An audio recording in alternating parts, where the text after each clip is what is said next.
Les hommes forts créent des temps faciles. Les temps faciles créent des hommes faibles. Les hommes faibles créent des temps difficiles et les temps difficiles créent des hommes forts. On devrait cette célèbre phrase, on la voit pas mal tourner sur les réseaux sociaux avec des fonds un peu épiques de chevaliers qui brandissent des épées, à Ibn Khaldoun, historien arabe du XIVe siècle. D'autres idées sympathiques, d'ailleurs, on doit à Ibn Khaldoun, dans son œuvre majeure, les Muqaddimah, il classe les girafes dans la même catégorie zoologique que les chèvres. Pour lui, la girafe, c'est juste la version sauvage et la chèvre, la version domestique. L'idée est pas propre à la civilisation arabe à laquelle appartenait Ibn Khaldoun, on la retrouve dans à peu près toutes les cultures. C'est en gros l'idée de la décadence, du déclin. Alors la vision décadentiste est souvent une version, on va dire, conservatrice, et la matrice du conservatisme, c'est « c'était mieux hier », là où le progressisme fait le pari de « ce sera mieux demain ». Il y a un post qui a tourné la semaine passée sur les réseaux sociaux, un extrait d'interview qu'on attribue à Masaaki Hatsumi, élève du dernier maître ninja, vrai ninja, qui a lui-même monté sa fédération d'art ninja, et qui justement commentait sur les plus jeunes générations à qui il avait dû enseigner son art, et il les avait trouvées, on va dire, moins endurante, moins prête à faire preuve de gambate, comme on dirait en japonais, un gambate, kudasai, faire des efforts, persévérer, et des générations qui avaient plus besoin de compliments, de gratification, et qui refusaient le shigoki. Shigoki, qui apparemment, je parle pas japonais, veut dire entraînement difficile, donc le truc où tu prends des coups, t'arrives pas à faire la technique et tu dois quand même persévérer, encaisser, sans chercher à ce qu'on te félicite. D'ailleurs c'est marrant, dans la civilisation japonaise, pour situer un peu l'idée du déclin, moi j'avais beaucoup aimé les écrits du moine zen Takuan Soho, qui date lui du XVIe siècle, donc on est à la période Edo, en gros on sort de l'ère Sengoku, qui est une période où on va dire de fiefs qui se font des guerres comme ça, éclairs, pour essayer de dominer des territoires, à une époque du Japon qui est unifié sous l'empereur dans la capitale d'Edo.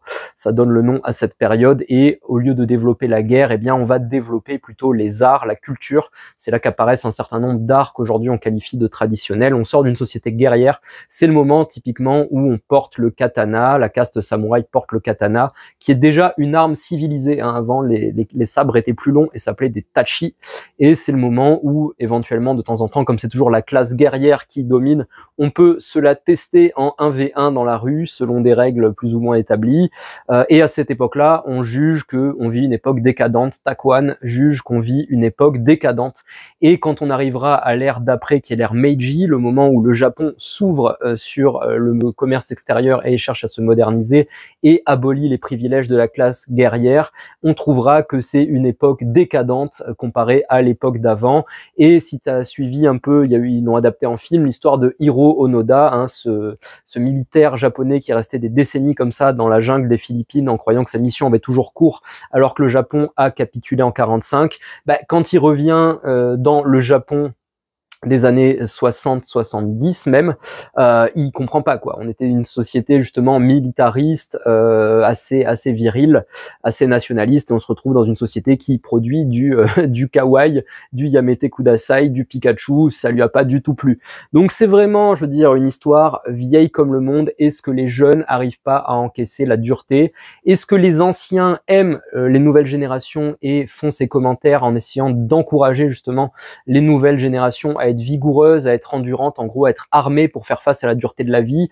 Ou est-ce qu'ils essaient de protéger leur ego, leur image d'eux-mêmes, leur fierté, en se disant nous on était plus durs, plus robustes, plus forts?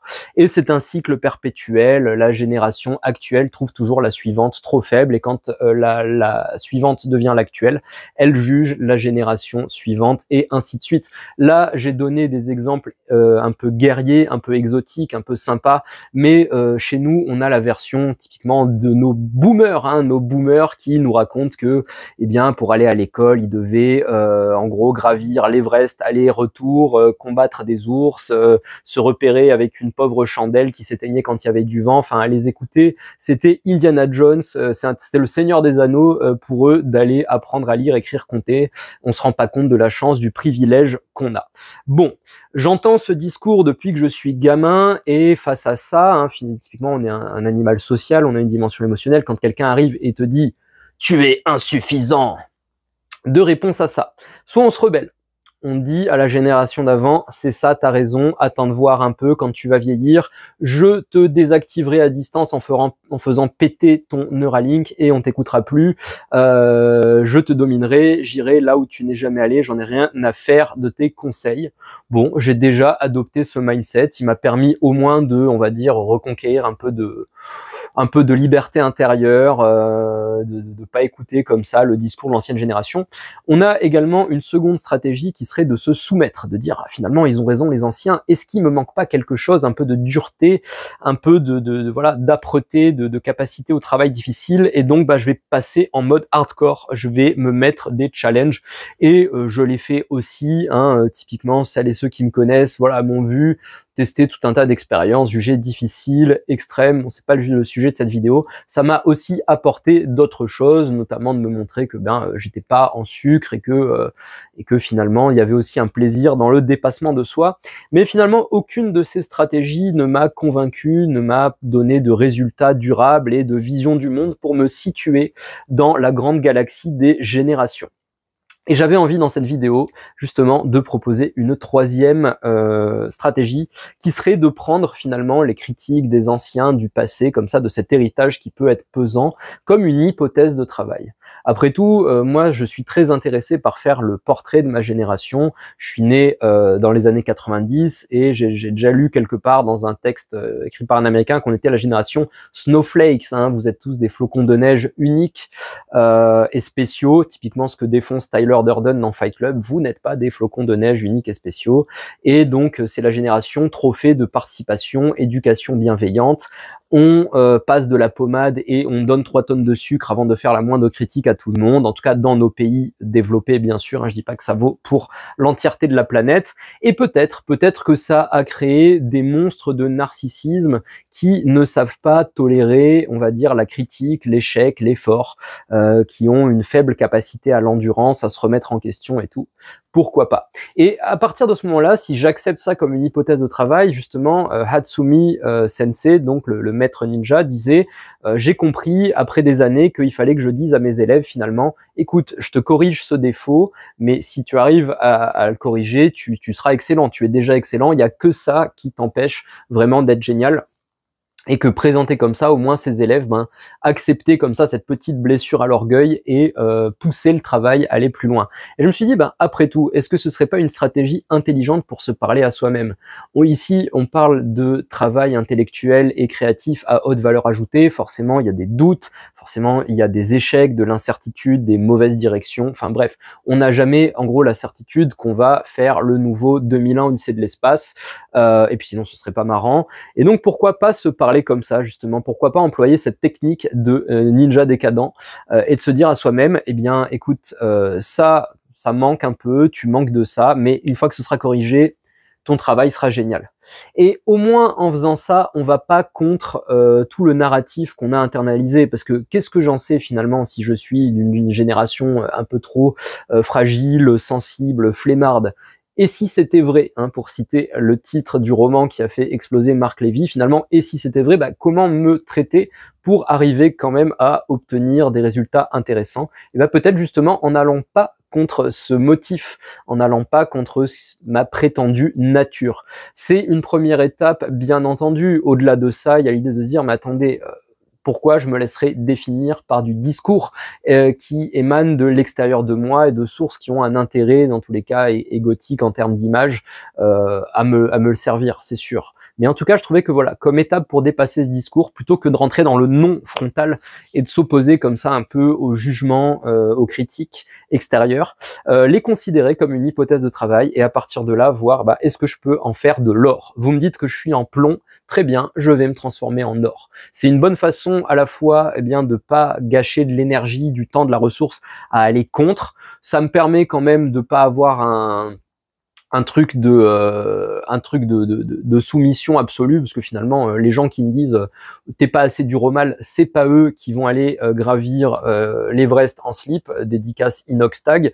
Donc au final c'est à moi de prendre des décisions, et la décision je trouve intéressante, c'est de se dire ah bah tiens, hypothèse de travail, admettons, et alors si c'était vrai, si je manquais un peu de niaque, de grit, de mordant, comment je m'y prendrais pour arriver quand même où je veux aller? Et ça pousse à être créatif, on devient créateur de sa propre vie, hein. Moi c'est un leitmotiv, c'est quelque chose qui me parle beaucoup, l'idée que la vie soit aussi de l'art et que chaque jour il faille réinventer certaines procédures, redonner du sens, parce que ce qui a marché la veille marchera pas forcément le lendemain.